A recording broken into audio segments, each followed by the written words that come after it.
Welcome to Spotlight Net TV with yet another exciting episode of the Global Wired Women, the show that casts a spotlight on women challenging the status quo from all over the globe. With your host, Jennifer Nash, global visibility strategist, publicist, CEO, and founder of Arc and Brook PR. Jen's passion is to transform entrepreneurial women into visible experts with authority through authentic storytelling.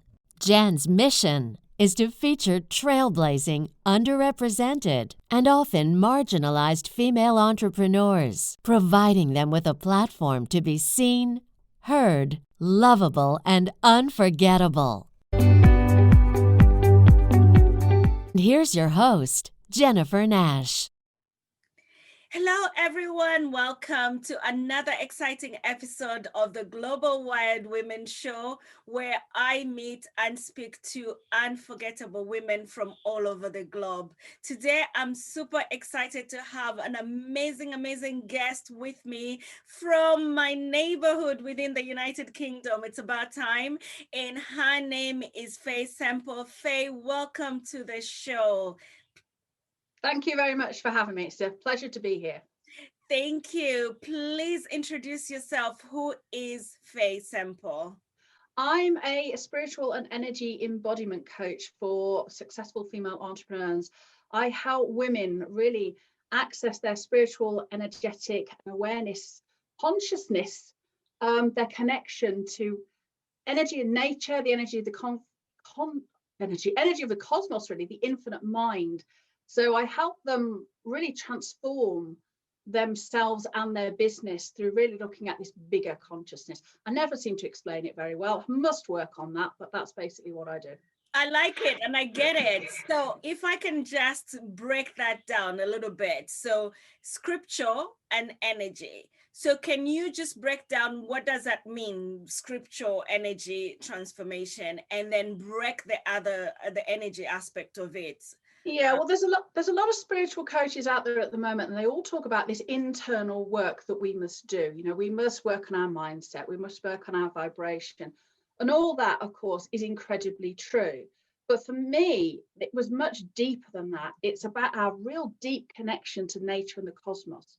We are part of this infinite mind, and we live within a network wherever we are. So I really wanted people to tap into that spiritual connection by working with very tangible energy that is actually present in our environment. And this was the thing that I felt was missing in all the spiritual coaching online, that it doesn't put us in a connection with actually where we live. It's some kind of abstract connection, but we are very rooted in connection where we live because of actually where we live on the earth. And this was something I became passionate about developing simply because I have a bit of a superpower, really. Ever since I was a child, I've been able to see these energies. So I've been able to see with my vision energy in the earth and energy in around people. And what I noticed was that in certain places, people obviously felt better and more productive than they did in other places. So we can live and work in places that support us, and we can also live and work in places that actually make us less productive, less well. And that I felt that needed addressing, and that seemed to be the missing piece of the puzzle, was why many people weren't going forward with all the mindset and energy work, and were then thinking there must be something wrong with me. I've not done deep enough. You know, I've got these deep inner wounds. And actually, it wasn't. It was the external energy that our body resonates with and our mind resonates with in the landscape. And that was, for me, the bit that was missing. I love it. I love it for two reasons. One, first and foremost, you might hear the gardeners next door in this very video because they're doing the landscaping. Number two, my husband loves nature so much. He was born and bred here in Buckinghamshire where we live, and we're so blessed to have this amazing county around us where we take walks and stuff like that. And I think he would love to listen to this conversation between me and you. But he has helped me as well to appreciate the environment where we live, because back then, before I started living in the UK, I'm a native African, and in Africa we consider the countryside, we consider it a bush. We consider it's wild. It's not a place where you want to go because you meet with animals, you meet with snakes and stuff like that. So for us, you don't go in the bush to go and take a walk, a nature walk, unless you're being guided by, you know, a tour guide or something like that, and it's in a path that is, you know, been carved out to be safe. So fast forward, moving and living in the Western world, in America to begin with, and then now here, where, you know, I go out to have these walks and stuff like that. My experience has been very different from what I grew up with in Africa. Can you explain to me how, you know, a person like me or somebody who's just listening to us is probably in that position where they're so afraid of going in nature because of maybe their past experience with it, in comparison to like what it's like here, and how can they feel safe and part of that nature and feel the energy of it? Yeah, I think we're very lucky living in the UK and most of Europe that we are, yes, there are a few dangerous creatures about, but nothing to the extent that some areas, you know. So if you are living in a safe place, then, you know, just be mindful that really, you know, there's not a great deal out there. It's actually intent on harming you. In fact, nothing really is intent on harming you. It's normally we get in the way.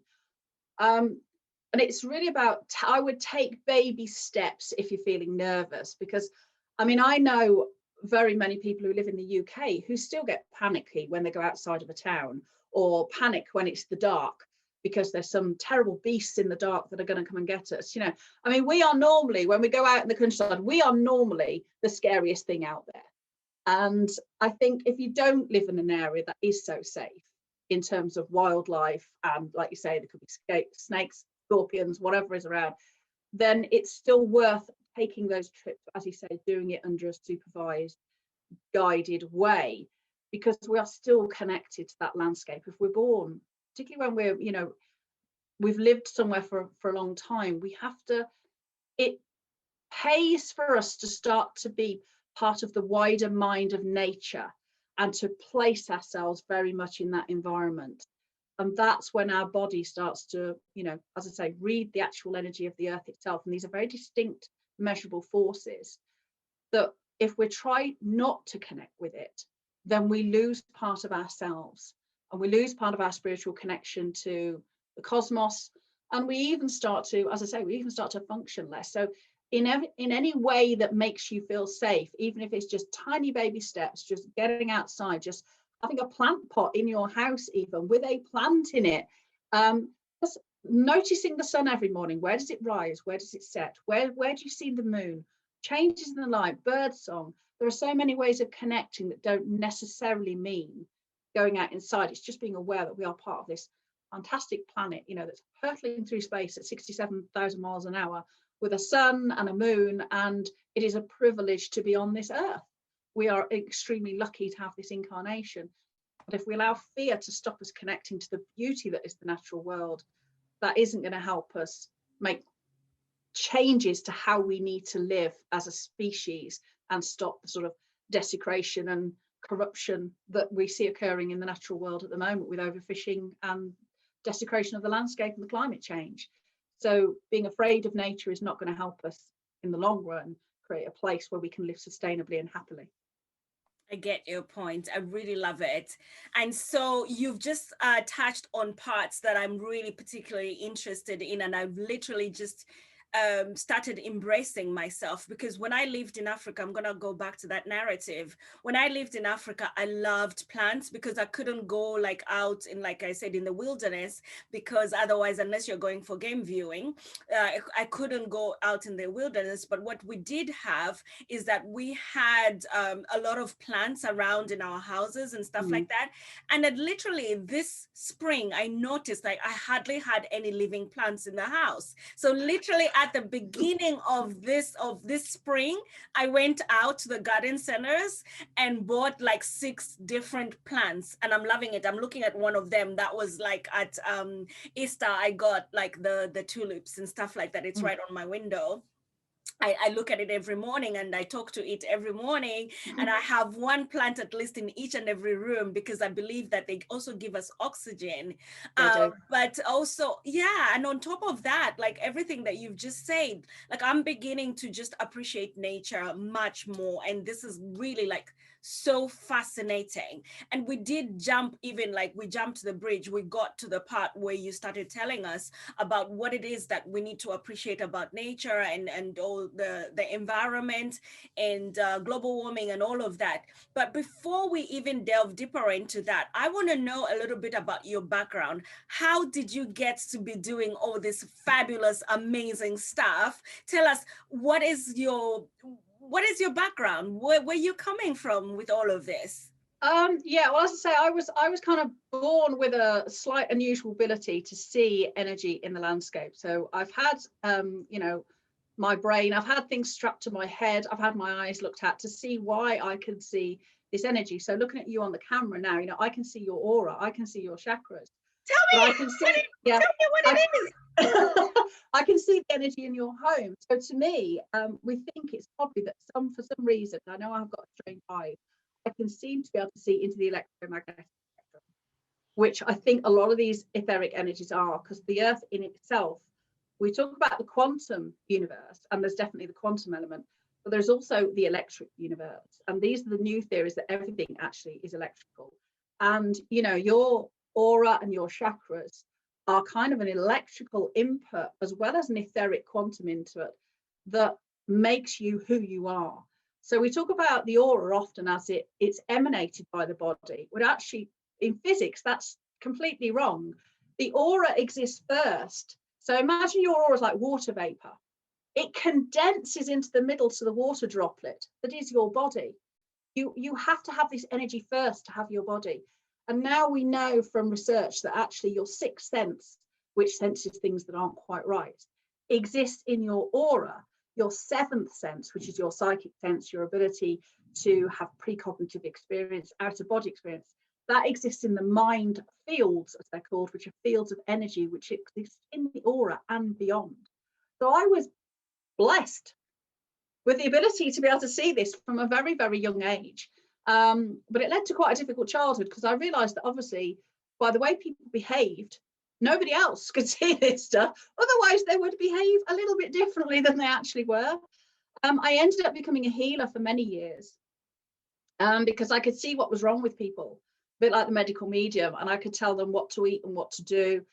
But I became a little bit disillusioned with that, because I saw a lot of people who had a vested interest in being ill because of the secondary benefits. So being ill brought them many benefits. You know, they were getting cared for, getting looked after, their husband or wife, they were the center of their world, they didn't have to go to work. And for them, the secondary benefits outweighed getting well. And I got quite disillusioned in many respects. There were a lot of people in that position, and that was sort of symptomatic of modern society, that it was, well, if I get well, I'm going to go back to this rat race, this, you know, being so supposed to be multifunctioning and multitasking and, you know, be happy and go to the gym and do this and that and the other, fill my life with distraction. And it was like, that's actually not what life should be about. That's not how we should be living for spiritual, mental, emotional and physical equilibrium. That doesn't help us. So I ended up then working out, well, how can I approach it from a different way? And the way I went research kind of things like Feng Shui for many years, because obviously that works with the energy in the environment, but it wasn't really in depth enough for me, because I'm quite a science geek. So I couldn't understand how putting things like a red flower pot in that corner of your house was actually going to make any difference to your wealth and your vitality. So I then kind of researched it from a scientific point of view, which was to look at the electromagnetism of the earth in terms of paramagnetism, diamagnetism, other forms of magnetism. Anyway, I won't bore people with the scientific concept, but these forces have a direct influence on our neurochemistry and therefore our biology, our thinking, our mindset. And what I then started to realize that people who wanted to spiritually develop and who were well, if we could enhance their environments to support them more fully, that they and their businesses, particularly women I work with, they and their business would be able to function at its best, because your business is also energy. Everything is energy. Wow. So it's a question of working with the energy and the landscape for people and their business to function and thrive and be at their best. So, and before that, I went into the normal routine of going to university. I became a social science researcher. I went basically into sociology and politics. And I used to manage education projects on behalf of the UK government in all secondary schools throughout the UK. But got a bit boring. So I went into working with the energy of businesses and the energy of place to help women who really wanted to make a shift in society. It's almost like to bring back the sacred feminine principle through what women were doing, and hopefully to shift society into a more sympathetic way, sympathetic way of living with nature. Wow, that's so fascinating. So tell me, what's my energy? What's my aura like? Tell me. What's your aura like? Let's entertain our audience. Tell me 2-3 things about me. 2-3 things about you. Be your guinea pig. You're a guinea pig. You're not quite was what I would call grounded as you should be. So there's a little bit of depletion around the energy, around your neck and your shoulders. So you may, on a physical level. What does grounded mean? Grounded means you're present here now and connected to the earth. So as your aura is like a cloud around your body, you want to be really tapped into, because it feeds off, if you like, it's connected to the energy of the earth. So it's like being plugged into the internet. Okay. It's like our body has to be plugged into the internet that is the electromagnetic spectrum of the earth. When we're not. So I'm not grounded. You're not grounded as you should be. So your plug's part in and part out. You know, you're not as grounded as you should be. And what that leads us to be a little sort of introverted and start to exist in a self-existing bubble. So we start to worry too much about our business, our world, and various things, and we can become a little bit, I won't say self-absorbed, but sometimes we can get our head down without looking around at what's outside of us, rather than looking at the bigger picture. But on a physical level, the neck and the shoulder area, the energy is quite not depleted, but not as vibrant as I would like it to be. And on a physical level, and that can lead you to have, you know, neck strain, weakness around the shoulder, aches and pains, just various things. It just looks like you've been overworking a little bit, and so you've been spreading yourself a little bit too thin. Sometimes it looks as though that might be a habit that you might fall into. There's a sense of not just spreading yourself too thin, almost there's a sense of connection very far and wide within your aura, like you have lots of different things going on in lots of different areas that you may try and focus on multiple of them all at once, rather than being primary focused on one and then another and then another. So you just look a bit spread thin. Yeah, I suppose it's the way of describing it. But most often, you know, that's something that a lot of entrepreneurs are guilty of, isn't it? You know, it's kind of in general. But I'm interested in the part that you just talked about, like my pain and whatever in my shoulders. That's kind of like spot on. I mean, everything else, like, it's not surprising because I'm an entrepreneur anyway. I'm a visionary. But literally at the end of this weekend, I literally had a weird pain, like right here on my neck. Like a line across the back of your neck. Yeah, literally. Yeah. Like I've never ever spoken to you before. You didn't know this, and I told my husband about it, so he knows that I told him about it. So that's evidence to prove that you're right. We're not making this up, because I told him about it at the weekend, and it was like so very sore that I had to put some Brufen gel on it. It's like a thick dead line across the back of the neck in effect. Yeah. Wow, amazing. Well, thank you. I've taken all of that into serious advisement.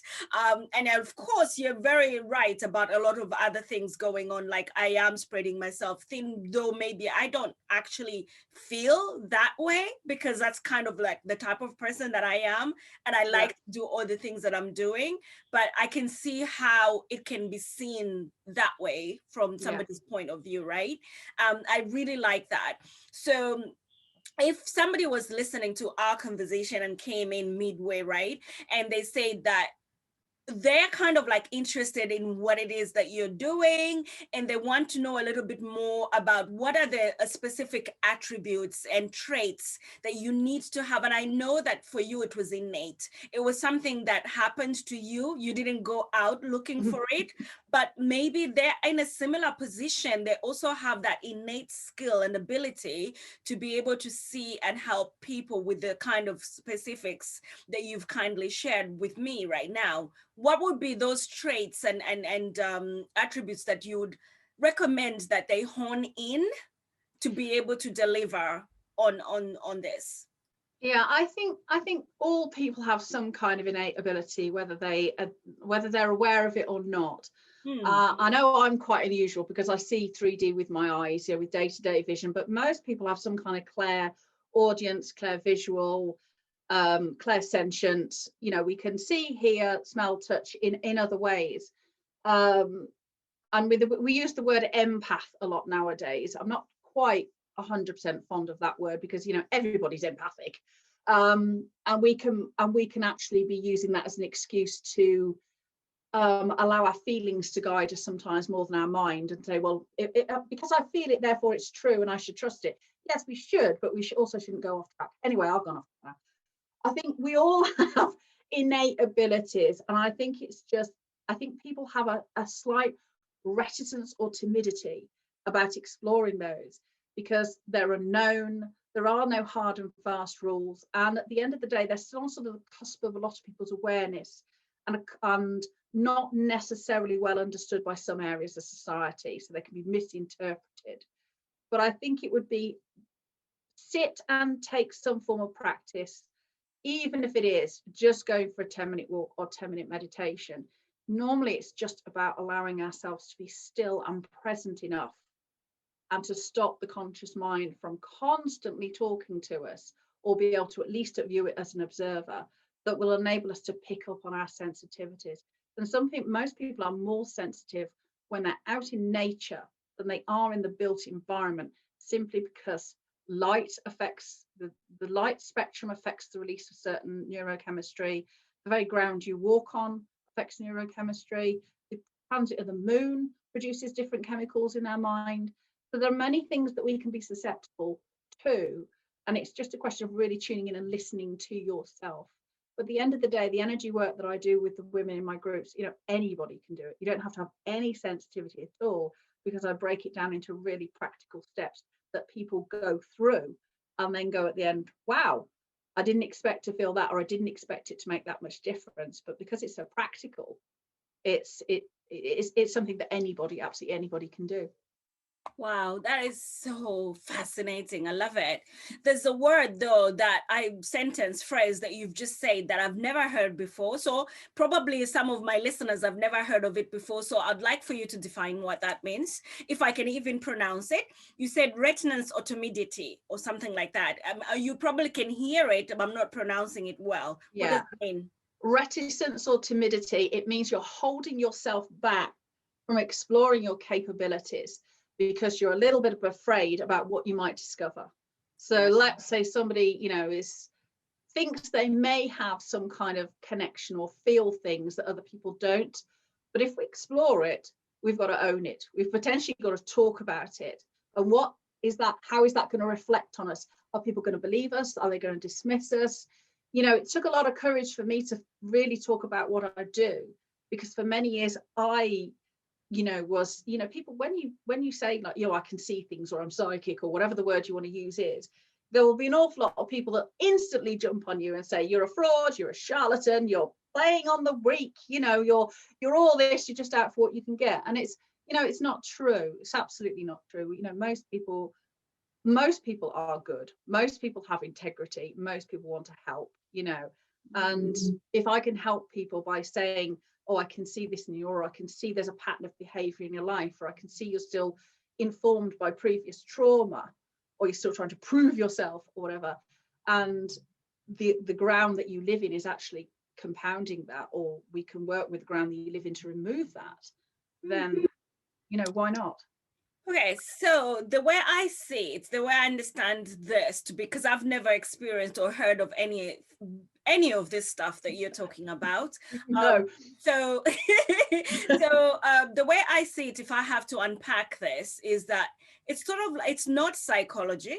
It's not No. something that you go to university for and learn, because No. I believe that psychology is you actually listen to your patients, they tell you, and then you work with them to work with their own minds and feelings and circumstances to fix whatever the problem is. Whereas for you, it's the other way around. This person, like myself, like you did, I'm just sitting there and you look at me and you see things that I haven't even told you about, that I haven't even talked about.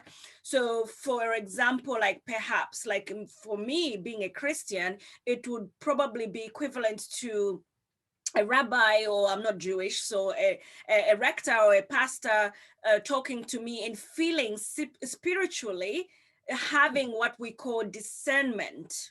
Yes. About what I'm going through. The Holy Spirit speaks to them and they have discernment about what's going on with my life, and they pray for me and they help me to go through that. Is that kind of like fair to say that's kind of like how it works in your world? Yeah, there's a crossover. I think what we have to kind of understand is, what I work with women, is to understand that energy is like a spectrum. So there is, for instance, there is the physical energy in the earth itself that has a direct effect on your neurochemistry. But by activating the energy of the earth, we can activate specific neurochemistry that allows you to have deep spiritual experiences, because it's producing certain chemicals in the brain. So rather than having to go and take ayahuasca or eat loads of magic mushrooms, you can use the energy of the earth to have that deep spiritual connection to the cosmos. Now, if you want to do that from a religious perspective, that's absolutely fine. If you want to do it from a solely spiritual, you can even do it from an agnostic perspective. You can do it from a pagan perspective. But the thing is, it's the neurochemistry in your brain that enables you to have that experience. So I would look at where you live. How is that preventing you from having that experience? And how can we change your immediate environment to enable your brain to create that experience for you? Okay, so where you live can either inhibit or it can enable you to have those experiences, right? Yeah. And this is simply to do with geology, believe it or not. The geology where you live, which is why some places are deemed sacred and special, and they have ancient buildings on, and they have cathedrals on, and citadels, and they're sites of sacred special places, and other places aren't. Gotcha. So where you live has a direct impact actually on how well and how successful you are. And strangely enough, geobiologists now know this. They know that in the ground, if one of these electromagnetic fields is low, in the area where it's low, people have poor finance, poor health, systems of government aren't good, society is more aggressive, fractured, hostile to others. And this is how this low energetic field in the earth manifests in society. Wow. And I don't think enough of this is known about, which is why then people take internal responsibility. I've not done enough inner work, when they could actually be living somewhere that is blocking them living their potential. Wow, that is so fascinating. I love that last part, because I feel like sometimes you can just be in this place. I've visited a few countries and I'm not going to mention them because it's just not politically correct. But I have visited certain countries in recent years where I felt there was a lot of oppression in the air. And I didn't feel like my normal bubbly happy self when I was there. And there's certain countries on the contrary where I've gone and visited and even lived for a very long time as part of my adult life, where I feel so elated and I feel so on top of the world, and that my happy index is hey high. like literally. And I've always, in fact, now that I think about it, I've actually called that other place, the ladder that I've just talked about, I call it my spiritual home. I call it my second home, but it's my spiritual, it's not my birth country, but it's my spiritual home. And there's a specific city in that country that when I go there, I feel so alive. Like I literally feel so alive, but I had no explanation for that. So this has kind of literally put the nail on the head for me and given me some sort of perspective. So thank you so much for sharing that. It's the geology, it's the electromagnetic fields that we walk through as a physical human being that creates that awareness of where we are. It grieves me that this is not talked about, because I see so many spiritual female entrepreneurs going, why haven't I got the success? Why haven't I done deep enough? You know, I must be missing something. It's all my fault. Actually, when I come in and look at the energy in the environment, it's like, well, actually, no, it's not your fault. Wow. It happens to be where you live. Yeah. Everybody needs a Fay right now. Everybody needs you. Well, before I let you go, this has been so fascinating. But before I let you go, what would be the one thing, probably a piece of advice that you would give to a would-be client or a would-be practitioner? You can choose which one you prefer and feel comfortable sharing with in terms of a tip, a takeaway from this. I think for a potential client, I think it would be, if you've done, you know, you're doing all the mindset, you're showing up, you're doing what you need to do, and you still feel like you're hitting this wall, you know, money's coming and it's going again, and you've gone through all your deep trauma, you know, you've done all this. There's only so many times you go over this stuff, for goodness sake, before you need to let it go, isn't there? And I just think one of the just think about how you feel in your home. You know, do you feel relaxed? Do you sleep well? Have you had lots of minor little ailments that you just can't put your finger on since you've lived there? Or has your health deteriorated? Somebody else in your home, the health deteriorated since you've lived in your home? Because, you know, I've seen it many times. I've had women who are earning a lot of money living in one home, and then they move and their whole business and their life just collapse. And it's simply because they've moved from a good area to a bad area in terms of energy. So just really think about how you are functioning in your home, because that will tell you a lot about the energy in your environment. Now, are you attracting a lot of money or not? Are you growing as a person or not? And that will actually tell you quite a lot about the energy in your environment. Awesome, amazing. So we're gonna put the links down below in this video, but if you want to share, if you were to tell our viewers what is the best way that they can connect with you, how can they find you on social, your website, whatever, do you want to share that with us very quickly? Yeah, you can just find me on Facebook. If you just type in Fay Semple and do a search on Facebook, I will come up in all my magnificence and glory. Amazing. Thank you so much. It's been such a blessing, such an amazing conversation that we've had. I've never ever experienced this kind of conversation for me, so this has been such a treat. Thank you so much for coming on the show with me, Fay, today. I've really enjoyed it. Thank you. Thank you very much for having me. It's been a pleasure. Thank you, and you have a good day now. Bye. And you. Bye.